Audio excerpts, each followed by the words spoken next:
Wow, nice to meet you once again on this show that takes you around the world without a visa, literally speaking, or put it this way, a show that brings you the world right into your living room or at the click of a button. And we are still in the US. Today, we are featuring a Kenyan shipper who is based in New Jersey. His name is Peter Ndung'u, and he specializes in shipping goods from the US to Kenya. He also serves online shoppers. Most of the things we ship is personal effects, and most of those things are donations like this one. Also on this show, find out how the National Social Security Fund is tapping into the diaspora with new products. We have a product which is called a Bahaba. It's a savings for retirement. It can also be a product where the diaspora can invest in. Great, we are ready to go, and straight away we begin with Peter Ndung'u's story, the Kenyan shipper who is based in New Jersey.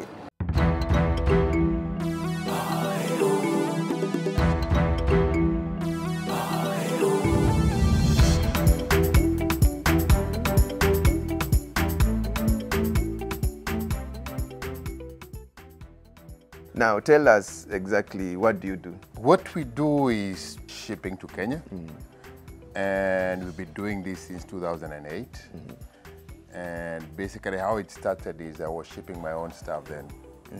Customers started asking, unaweza kunibebea hii, unaweza kunibebea hii. So that's basically how it started. Initially I was just shipping my own computers, but after that is when I found the need for shipping things for people. And from there it's been like that now for almost 16 years. 16 years, well done. So what goods or what do you ship? What merchandise go home? Basically, most of the things we ship is personal effects. And most of those things are donations like this one. These are donations. These are donations by a church to a church in Kenya. Things like books to school.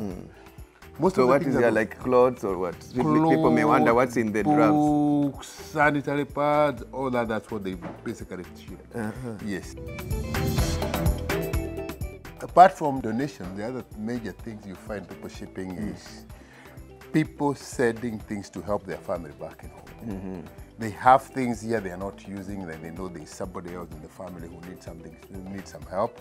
They put in such a box and they send it to them. Yeah. Like TVs, like electronics, furniture. I'm seeing furniture. Furniture and mattress mainly for those people who have decided now, I'm done with the US, I'm going back home. home. You also ship for those returning to Kenya. Those returning going to back Kenya, home. and they don't know how to do it. They come to us and we carry whatever they want to do with it. And probably they've accumulated quite a big chunk of stuff. You know, they have accumulated a lot of stuff, and sometimes there are things in life where you have attachment with. You feel that this bed, you have used it for so long and you don't want to let it go. Those are the kind of stuff we carry for them. Yeah. So you do only US, Kenya, or you also do Kenya, US? Unfortunately for now, we are only doing US to Kenya. US to Kenya. In fact, I'm getting a lot of inquiries of doing it the other way, and we're doing some survey on how we're going to be able to help those who want to ship stuff here. And also it's good for economy also to bring some stuff here to balance the economy. We are working on that. So do you do only for Kenyans living in New Jersey or across USA? We only do for Kenyans living in the Northeast, and for the last 1 year, Northeast I mean from Virginia, Maryland, Delaware, Pennsylvania, New Jersey, New York, Connecticut, Massachusetts, New Hampshire, and Long Island. But within the last 1 year, we've moved to the West Coast. We are doing the Washington State and Oregon. We still have plans to go all over, but you know, the logistics are a little bit complicated. You have to move step by step. When you see everything is in place, that's when you say, now I can move next. Yes. How do the goods get to Kenya? Is it by ship? Is it by air travel or cargo, what? Actually, we have two services. We have the air service. The air service, we're very excited about it because we ship every week. And the most exciting thing is because of the accessibility of the Kenya Airways. Kenya Airways direct flight, Direct Nairobi, flight New York. from New York is not far from Nairobi. here. We are able to ship every Friday, and the following week, by Wednesday, the goods are already available for pickup or for delivery. That is fast enough. So sometimes we're even beating DHL and the bigger carriers to deliver packages. The speed we are delivering is even faster than that of DHL or FedEx or UPS. Just we are very excited about that. Just because of the direct flight. Just because of the direct flight, and there's interesting. the logistics is just there direct, it's making our service very fast, and we're very excited. So how was it before Kenya Airways introduced the direct flights? Oh boy, we used to use like other major carriers like Emirates, and you know, their hub is in Dubai. Go to Dubai, and from there the cargo comes from Dubai to, but that's about a week. Then from the time you go through customs and all that, another week. But now this has really helped a lot. So how is the system like? Just tell us the process for a client to understand what it takes and the process of just getting the product maybe from their home to their destination in Kenya. There are two ways of doing it. For those in the local states, like the one I said, Virginia, going all the way to Massachusetts, we are able to pick up once a month. We have an itinerary which runs, and we let them know when you're in each particular place. If we are not able to reach us, we have an address whereby you just mail that package, it comes to us, we process it, we send you an invoice, and the package is shipped. Yes. Okay. Yes. And there's a tracking number, definitely. There is a tracking number. You'll be able to track it on our website. When it gets here, you're also doing the tracking. When it comes to us, we'll give you a tracking number. You're able to track it on our app or our website. Yeah, everything is digital nowadays. That's what it is. So, it's made work so easy. So you've explained for the goods going through Kenya Airways is direct and faster. Yes. And the other method of using... the other method is, let's say you have something you want to buy and you're in Kenya. And there are two ways of doing it. You can buy that item from Amazon, from eBay, from anywhere, put our address, then the package comes to us. Once it gets to us, we process it. We give you a call, we tell you, hey, we have your package. Is it all that? Is there anything else you're expecting to go into this package? If that is it, we just process it, put it in the airline or the sea, whichever way you want. Then when it gets to Kenya, we just give you a call, tell you, hey, your package is here ready for pickup. Oh, let me understand. So you have the clients within US shipping things back home. You also have Kenyans in Kenya ordering things online and sending to you to send to them. Exactly. If you're in Kenya and you are looking for a product and you are capable of doing that buy, you can just go buy, use our address, and ship it to us. If you don't have those facilities of buying, you call our office in Nairobi. Our office in Nairobi will process that payment, that purchase for you. Then when it gets here, we're just going to ship it, and when it gets to Nairobi, we are going to give you a call and tell you your package is here. Make arrange.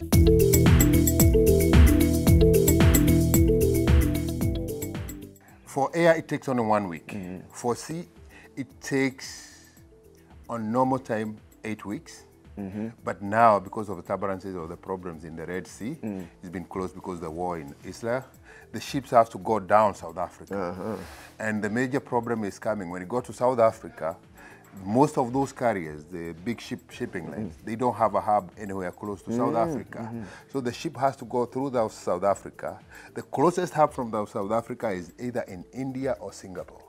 Where? So the ship has to go all the way to Singapore or India so that they can break the bulk. Now they put the load now to smaller ships, which now bring the cargo back to the coast, to the East Coast. That's quite a long journey.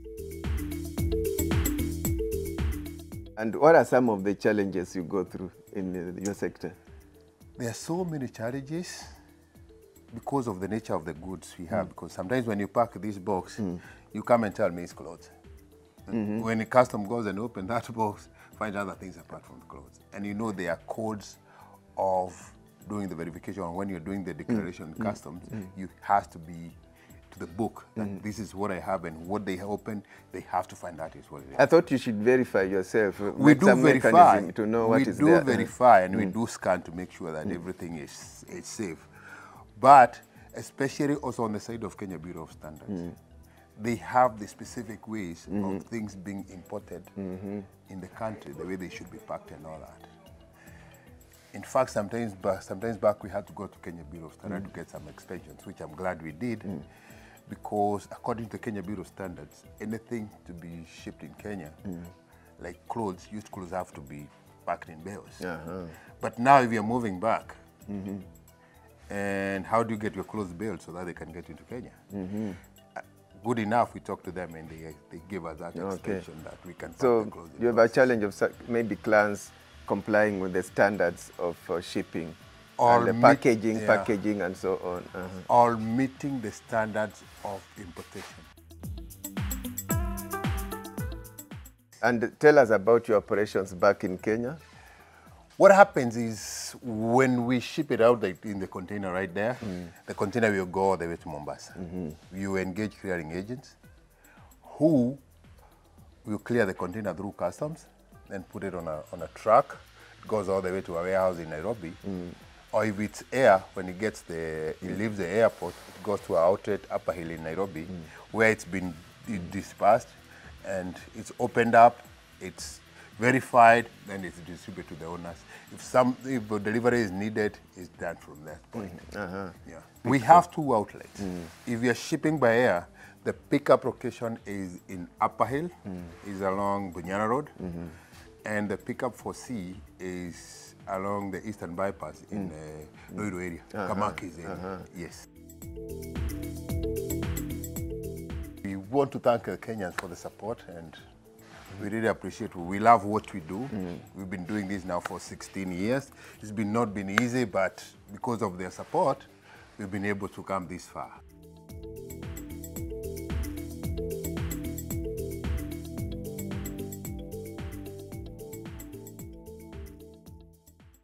And that's what we call determination. Well done, Peter Ndung'u. We now take a short break. When we return, how the National Social Security Fund is tapping into the diaspora with new products.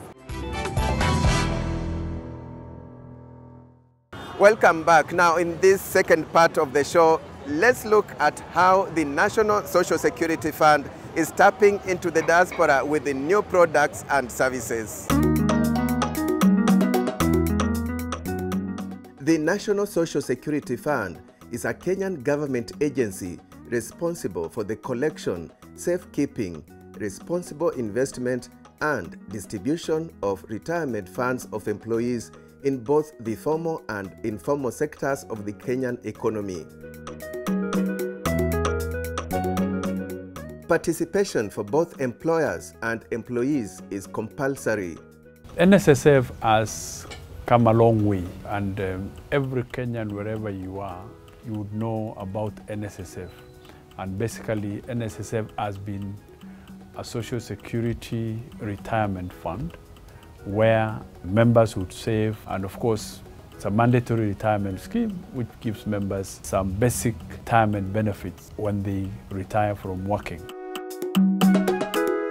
NSSF has widened its scope, and its payment plan, known as Haba Haba, is ideal not only for the informal sector in Kenya, but also to Kenyans living abroad. We would want to share this product with the people in diaspora, which is called the Haba Haba product, which is basically savings little by little, or whatever you have, you throw in there and save for your own retirement. So that is a major product we would want to provide or put it on offer for our diaspora community. It's a savings for retirement. It can also be a product where the diaspora can invest in. We have several investment products for the diaspora. And the diaspora will be able to invest with NSSF or in NSSF investment. And in order to make it easy for Kenyans living abroad to save for retirement and invest back home, the National Social Security Fund has launched a seamless digital platform developed by MasterCard and its bank partners. Through this gateway, NSSF seeks to enhance the accessibility and reach of Social Security coverage to the approximately 3 million Kenyans in the diaspora. The gateway will enable members to make payments update their member records, get daily reports and statements, and enjoy making inquiries through a 24-hour contact center. Our partnership with MasterCard enables us many channels of ensuring that Kenyans in diaspora are able to save. It provides us with multiple channels. Kenyans are able to pay from the comfort of their working locations, wherever they are in the world, through the MasterCard network, the MasterCard digital channels that are there. Hence, that this partnership with MasterCard will enable us reach out or access the diaspora in a more conducive way. It makes it easy for us to be able to interact with the diaspora. It has no timeline, day or night. People will be able to remit to us. That's the platform in which MasterCard has provided for us. As a tech company, MasterCard has really made a strong commitment to support governments towards digitization. So we see ourselves as central towards all the engagements you have when you're speaking around digitization of your services to enable your own service delivery to the citizens of the nation. Diasporians included, who are proud to see them being noticed, acknowledged as a key supporter or a key component to providing their social security for their future. MasterCard will be providing our payment gateway services through all our partner banks, through which the diasporians would be able to remit their contribution to NSSF. According to the NSSF Managing Trustee, NSSF is the right channel for Kenyans in the diaspora who are planning to return home to prepare their future in terms of saving for retirement. Kenyans abroad also have an opportunity to invest in the real estate sector through NSSF. NSSF being a savings retirement scheme as well as an investment fund, we have products we can offer to the diaspora, to people who are abroad. For instance, the housing scheme, and I've said this many times, the people who invest in housing, the NSF tenant purchase program, are people in the diaspora. So this is what we believe it is. The significance brought about by Chams Media or the Daring Abroad program is to connect us with Kenyans in diaspora in terms of what we are offering, the products that we have at NSSF. I've talked about the savings products, the investment products, and many other products will be rolling out for Kenyans and Kenyans in diaspora. NSSF, according to the managing trustee, is no longer the NSSF of the past, as it has enhanced efficiency in order to offer timely services to contributors. NSSF has gone into transformation in terms of its vision. We now want to focus on serving the customer, and our vision can be summarized as 111 9595 600. Basically, that vision puts the customer or the member in the center, and we would want to ensure that we engage our customer and we delight our customer in provision of services to an extent that their level of satisfaction will be in the range of 95%. We would want also to ensure that we have a 95% staff engagement. We would want to promote a culture of innovation, commitment, and contribution by all our employees, and we want to make sure that our employees will be satisfied at all times. That is the 9595.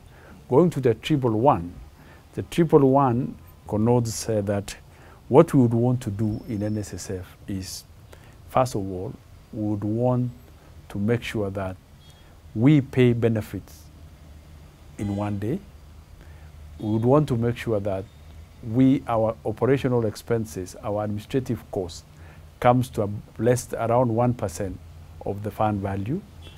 And we would want also to make sure that we get an additional 1 million members into the fund. That's the 111.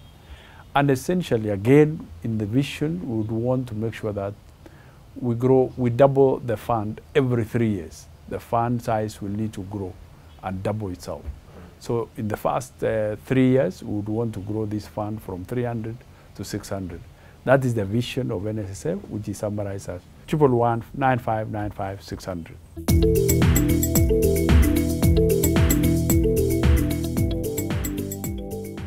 In February this year, NSSF increased employee contributions from 200 Kenya shillings to between 420 and 1,740 shillings as the government urged Kenyans to embrace a saving culture. And indeed, President William Ruto is keen on the diaspora embracing NSSF as their trusted channel of remitting savings back home. During a diaspora conference in Atlanta on 20th May this year, the president told Kenyans living abroad to think big and consider venturing into a diaspora bond. All of us here, we agree that Kenya is a great place. That I believe with the whole of my heart. And I believe we can change Kenya in our lifetime. While we are here, all of us, Kenya can be that country that everybody wants to call home. And that is what we are going to do. So to you who are here today, I am very proud to be in your midst. I am very proud to be a Kenyan, and I believe together we can change this country. The assurance I have given the people of Kenya is that their money must be safe. Their money must be used for what it is intended to do.